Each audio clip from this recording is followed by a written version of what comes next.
ಮೋಡ ಹಗರಣದ ವಿಚಾರಕ್ಕೆ ಸಂಬಂಧಪಟ್ಟಂತೆ ಸಿಎಂ ಸಿದ್ದರಾಮಯ್ಯ ಅವರ ಕುರ್ಚಿಗೆ ಸಂಚಕಾರ ಬಂದಿದೆ ಅನ್ನೋ ವಿಶ್ಲೇಷಣೆಗಳು ಕೇಳಿಬಂದ ಬೆನ್ನಲ್ಲೇ ಸಿಎಂ ಸಿದ್ದರಾಮಯ್ಯ ಅವರ ಒಲವು ನಿಲುವು ಈ ವಿಚಾರಕ್ಕೆ ಸಂಬಂಧಪಟ್ಟಂತೆ ಏನು ಬಂತು ನೋಡಿ ಡೀಟೇಲ್ಸ್. ಆಧಾರ ರಹಿತ ಕಳಂಕವನ್ನ ಹೊತ್ಕೊಂಡು ನಾನು ರಾಜೀನಾಮೆಯನ್ನ ಕೊಡಲ್ಲ, ಆರೋಪದಿಂದ ಹೊರಗೆ ಬರ್ತೀನಿ, ಆ ಬಳಿಕ ರಾಜಕೀಯ ನಿರ್ಧಾರಗಳನ್ನ ತೆಗೆದುಕೊಳ್ತೀನಿ ಅಂತ ಹೈಕಮಾಂಡ್ ನಾಯಕರ ಮುಂದೆ ಸಿಎಂ ಸಿದ್ದರಾಮಯ್ಯ ಅವರು ಪ್ರಸ್ತಾಪವನ್ನ ಮಾಡಿದ್ದಾರೆ.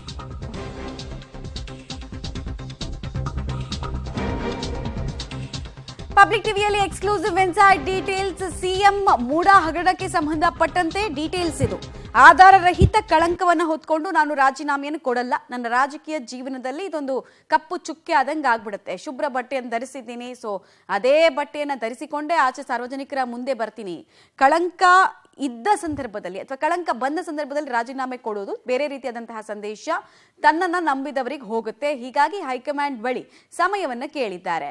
ತನಿಖೆಯನ್ನ ಎದುರಿಸ್ತೀನಿ, ನನ್ನ ಪಾತ್ರ ಇಡೀ ಮೂಡಾ ಹಗರಣದಲ್ಲಿ ಏನೂ ಇಲ್ಲ ಅನ್ನೋದು ಪ್ರೂವ್ ಆದ ನಂತರ ಮುಂದಿನ ರಾಜಕೀಯ ನಿರ್ಧಾರಗಳನ್ನ ತೆಗೆದುಕೊಳ್ತೀನಿ, ಅಲ್ಲಿ ತನಕ ಕುರ್ಚಿಯನ್ನ ಬಿಟ್ಟು ಅಲುಗಾಡೋದಿಲ್ಲ ಅನ್ನೋ ಸಂದೇಶವನ್ನ ಸಿಎಂ ರವಾನಿಸಿದ್ದಾರೆ ಕಾಂಗ್ರೆಸ್ನ ಹೈಕಮಾಂಡ್ಗೆ ಅನ್ನೋದು ಗೊತ್ತಾಗ್ತಾ ಇದೆ.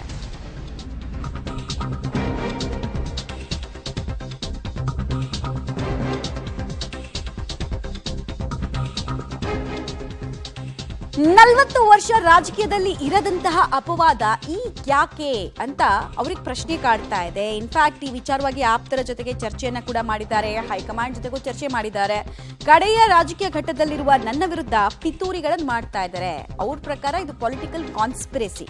14 ಸೈಟು 50 ಕೋಟಿಯಷ್ಟು ಬೆಲೆ ಬಾಳುವಂತಹ ಸೈಟ್ ಇದೆಯಲ್ಲ, ಅದನ್ನ ಪೊಲಿಟಿಕಲ್ ಕಾನ್ಸ್ಪಿರಸಿ ನಿಟ್ಟಿನಲ್ಲೇ ಕೊಟ್ಟಿದ್ದಾರೆ ಅನ್ನೋ ರೀತಿಯಲ್ಲಿ ಅವ್ರು ಮಾತಾಡ್ತಾ ಇದ್ದಾರೆ. ನನ್ನ ವಿರುದ್ಧ ಪಿತೂರಿ ಆಗಿದೆ, ನೋಡ್ತಾ ಇದ್ದೀರಾ.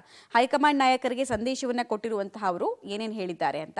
ನನ್ನ ವಿರುದ್ಧ ರಾಜಕೀಯ ವಿರೋಧಿಗಳು ನಡೆಸಿರುವಂತಹ ಪಿತೂರಿ, ಆಧಾರ ರಹಿತ ಕಳಂಕ, ಇದು ಯಾವುದೇ ಆಧಾರ ನನ್ನ ಪಾತ್ರ ಇರೋದ್ರ ಬಗ್ಗೆ ಇಲ್ಲ. ಆದರೂ ಕೂಡ ನನ್ನನ್ನ ಇಡೀ ಪ್ರಕರಣದಲ್ಲಿ ಸಿಲುಕಿಸಲಾಗ್ತಾ ಇದೆ, ನನ್ನನ್ನ ಹೆಣೆಯೋ ಕೆಲಸ ಈ ಮೂಲಕ ಆಗ್ತಾ ಇದೆ ಅನ್ನೋದು ಸಿಎಂ ಸಿದ್ದರಾಮಯ್ಯ ಅವರು ಕೊಟ್ಟಿರುವಂತಹ ಹೈಕಮಾಂಡ್ಗೆ ವರದಿಯ ಭಾಗ. ಇದು ಹೈಕಮಾಂಡ್ ಜೊತೆಗೆ ಏನೇನು ಮಾತಾಡಿದ್ದಾರೆ ಅನ್ನೋದ್ರ ಇನ್ಸೈಡ್ ಡೀಟೇಲ್ಸ್ ಇದು.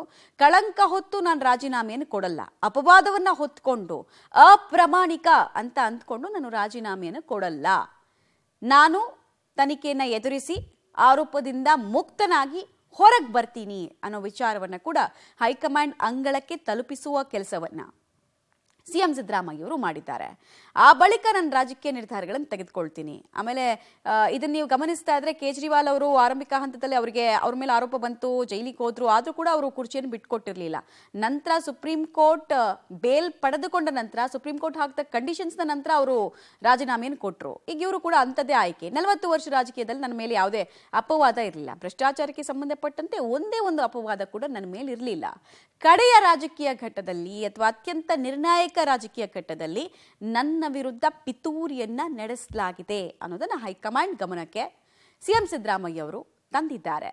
ನನಗೆ ಮಸಿ ಬಳಿಯುವಂತಹ ಯತ್ನ, ನನ್ನ ಮುಖವನ್ನ ಕಪ್ಪಾಗಿಸುವಂತಹ ಯತ್ನ ನಿರಂತರವಾಗಿ ಆಗ್ತಾ ಇದೆ. ಮೂಡಾ ಹಗರಣ ಕೂಡ ಪೊಲಿಟಿಕಲ್ ಕಾನ್ಸ್ಪಿರಸಿ ಅಲ್ಲದೆ ಇನ್ನೇನು ಇಲ್ಲ.